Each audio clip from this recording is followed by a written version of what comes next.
بسم اللہ الرحمن الرحیم۔ وہ عورت زندگی کی کوئی لڑائی نہیں ہار سکتی جو برداشت کرنا جانتی ہو۔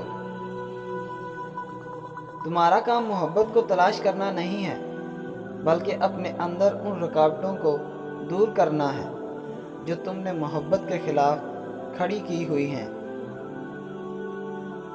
جو چیز خواہش میں اور دسترست میں نہ ہو تو یا تو اپنی دسترس بڑھا لو یا پھر اپنی خواہش کو مختصر کر لو۔ ہوس اور ہوس کی نیت سے ہٹ کر سوچو، عورت سے اچھا کوئی دوست نہیں۔ بہترین مرد وہ ہے جو عزت کے معیار کو اپنے گھر کی عورت اور باہر کی عورت کے لیے ایک جیسا رکھے۔ کسی کے دل میں محبت پیدا کر کے اسے چھوڑ دینا اسے قتل کر دینے کے برابر ہوتا ہے۔ کھوئی ہوئی محبت کی یاد بھی بڑی تکلیف دہ ہوتی ہے۔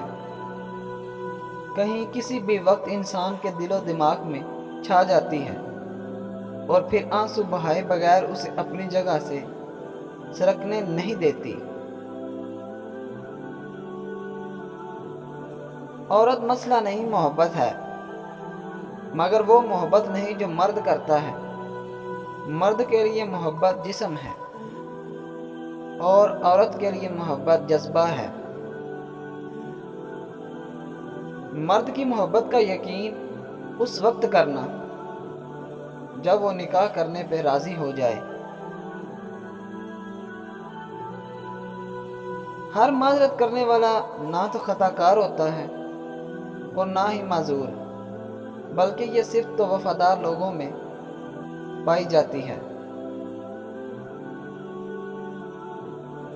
جو شخص آپ کے سامنے دوسروں کی برائیاں کرتا ہے اس سے کبھی یہ امید مت رکھیں کہ وہ دوسروں کے سامنے آپ کی تعریف کرے گا۔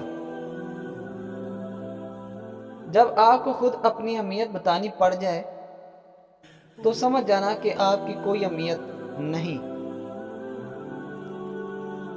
دو چیزیں آپ کے اخلاق کی وضاحت کرتی ہیں، ایک آپ کا ظرف جب آپ کے پاس کچھ نہ ہو، اور دوسرا آپ کا رویہ جب آپ کے پاس سب کچھ ہو۔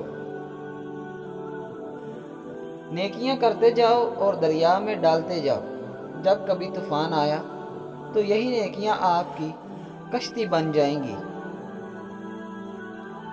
جو شخص تمہاری نظروں سے تمہاری ضرورت کو نہ سمجھ سکے اس سے کچھ مانگ کر خود کو شرمندہ مت کریں۔